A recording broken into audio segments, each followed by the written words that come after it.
वालिद साहब जब मेरे शुरू में इंतकाल कर गए, जब तुम खुद थे वो 1 साल के थे तो मैं एक आलू का टुकड़ा 3 टाइम के खिलाता था, यानी मैं कमांडर बन गया पूरे हैदराबाद डिवीज़न का। तो एक ये जज्बा होता रहा, वहाँ लोगों की मदद करता रहा और इस तरफ से मुझे मुख्तलिफ अवार्ड मिलते रहे, सदारती अवार्ड।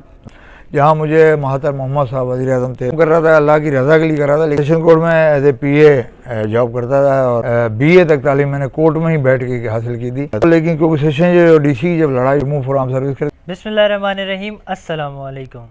इंसान से मोहब्बत करने वाला खुदा का दोस्त होता है। आज हम ऐसे ही शख्सियत से मिल रहे हैं जिनका पेशा है तो सहाफ़त का, लेकिन ये लोगों की खिदमत करना अपना फ़र्ज़ समझते हैं। हम आज मिलेंगे मिर्ज़ा हसन बेग से, जो मेरे वालिद साहब भी हैं। इनसे जानते हैं इनकी कहानी। अस्सलाम वालेकुम। वालेकुम सलाम। बाबा, मुझे बताएं कि आपकी ज़िंदगी का जो शुरुआत हुई वो किस तरह हुई? शुरुआत इस तरह हुई कि मैं जब कॉम्प्रिहेंसिव हाई स्कूल हैदराबाद में दाखिल हुआ तो मैंने स्काउटिंग में हिस्सा लिया। तो स्काउटिंग एक बड़ा आर्मी की तरबियत है और जो स्कूलों में बच्चों को दी जाती है। और पहला कैंप जब स्काउटिंग का पूरे डिवीज़न का था, उसमें जो था मेरी कारकर्दगी के तौर पे मुझे वहाँ के उस्ताद ने एक कमांडर बना दिया। तो मुझे बड़ा एक जज्बा पैदा हुआ कि मेरा ऐसा कौन सी खूबी थी कि मैं कमांडर बन गया पूरे हैदराबाद डिवीज़न का।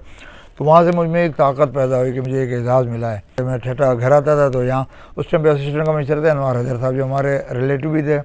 वो बड़े समाजी काम थे, मुख्तलिफ इमदादी कैंपों में मदद करना और वैरायटी शो कराना। तो उनको देख के मेरे एक वो आइडियल शख्सियत है, उनके साथ मैंने छोटी उम्र से ही काम शुरू कर दिया।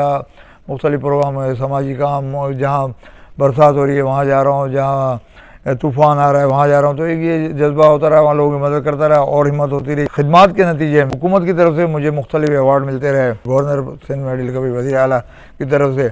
मुझे सबसे बड़ा एजाज़ जब मिला, जब मुझे इन तमाम खिदमात, जब यहाँ एक बरसाती कैंप लगा था, उसमें तकरीबन 800 घराने मेरे अंडर में थे। उस टाइम डिप्टी कमिश्नर शकील साहब थे, उन्होंने मुझे इंचार्ज बनाया। तो मुख्तार कर वगैरह सामान लाए थे, लेकिन तकसीम मैं करता था। तो उस पर मुझे यहाँ की खिदमात पर न सिर्फ पाकिस्तान गवर्नमेंट ने कायद-ए-आज़म अवार्ड से हमारा सदारती अवार्ड उसने कारकर्दगी दिया, उसके अलावा मुझे मलेशिया पाकिस्तान गवर्नमेंट ने भेजा, जहाँ मुझे महातर मोहम्मद साहब वज़ीर आज़म थे उस टाइम पे, मलेशिया को उन्होंने अवार्ड दिया है कि अच्छी कारकर्दगी। तो ये जो मुझे मैं काम कर रहा था अल्लाह की रज़ा के लिए कर रहा था, लेकिन उसकी तरफ से मुझे अवार्ड भी मिलते जा रहे थे। तो मेरा जज्बा बढ़ता रहा कि यार मैं जो काम कर रहा हूँ उसको लोग तो सराह रहे हैं। जैसे कि आपने अभी हालिया बरसात में भी आपने लोगों को, जो बेसहारा लोग थे, जो बेघर लोग हो चुके थे, बरसात की वजह से मुतासिर थे, बहुत दूर दराज के लोग यहाँ पे आके पनाह लिए हुए थे, उनको पनाह दिलाने में भी आपका बहुत बड़ा किरदार है। आपने उनको राशन मुहैया किया, आपने उनको घर दिलवाए। इंसानी जज्बा कैसे आपके अंदर शामिल हुआ? हाँ, मैं बताया चलो, मैं सेशन कोर्ट में एज ए PA जॉब करता था और बड़ी अच्छी कारकर्दगी, डिपार्टमेंटल एग्ज़ाम फर्स्ट क्लास में पास किया था और मैट्रिक से BA तक तालीम मैंने कोर्ट में ही बैठ के हासिल की थी। तो जज साहब अच्छे होते थे, मुझे कॉलेज के लिए छुट्टी देते थे, 4-5 घंटे में पढ़ता था, कॉलेज आके ड्यूटी ज्वाइन करता। तो उस टाइम पे DC साहब थे फजल पेचू साहब, तो मुझे लाइक करते थे, बाहर मुल्कों में भेजते थे, पाकिस्तान टूर पर भेजते थे, तो उनका एतमाद था। तो लेकिन क्योंकि सेशन जो DC की जब लड़ाई हुई उसका अज़ाब मेरे ऊपर गिरा, सेशन ने मुझे 2 दिन एब्सेंट करके दुश्मनी DC से निकाल दी, मेरी रिमूव फॉर आर्म सर्विस कर दिया। उस टाइम मेरे हालात बड़े ख़राब हो गए, मेरे 2 टाइम हालात ख़राब हुए।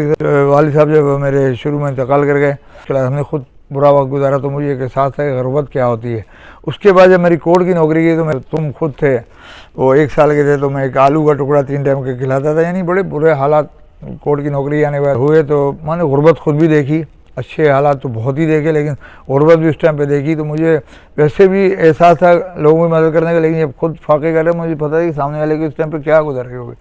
तो अभी जो आपने सवाल पूछा कि हालिया बरसात में, तो मुझे पता लगा कि बरसात में लोग डूब गए। उस टाइम पे बरसात आई थी, सैलाब बाद में आया और लोग खुले आसमान तले भूखे प्यासे बैठे। मैंने डिप्टी कमिश्नर साहब बहुत अच्छे इंसान हैं, मेरे दोस्त हैं, गजनफर अली कादरी साहब को फ़ोन किया मैंने, सर यहाँ मैं खड़ा हूँ, बोले मैं अभी आ रहा हूँ। यकीन करें पूरी टीम के साथ पहुँच गए और फौरी तौर पर उन्होंने ना सिर्फ ठट्टा में इमदादी कैंप किया, पूरे ज़िले में जहाँ जहाँ बरसात हुई थी इमदादी, उसके बाद फिर सैलाब भी आ गया, वो इमदादी कैंप, उनका राशन, वो सारा उन्होंने DC साहब ने मेरे ऊपर एतमाद किया।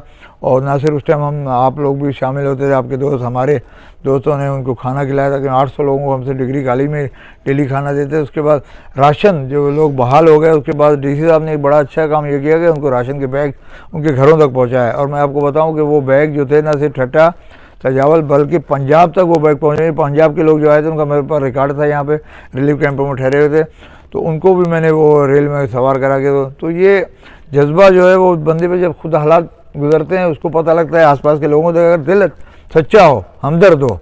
और ऐसे भी ये करोड़ों लोग के बैठे हुए हैं नाक बन के ऊपर पैसों का, उनको कोई नाम भी नहीं है। लेकिन मुझे आप मेरी मिसाल देख लें कि मैंने काम किया, आज जगह जगह लोग इज्जत करते हैं, गवर्नमेंट रिवार्ड देती है। माशाल्लाह से आप हमारे लिए बाइस फ़ख्र हैं। इसी के साथ मिर्ज़ा गंबर हसन को दें इजाज़त। ना बहुत सारा ख्याल रखें। अल्लाह हाफ़िज़।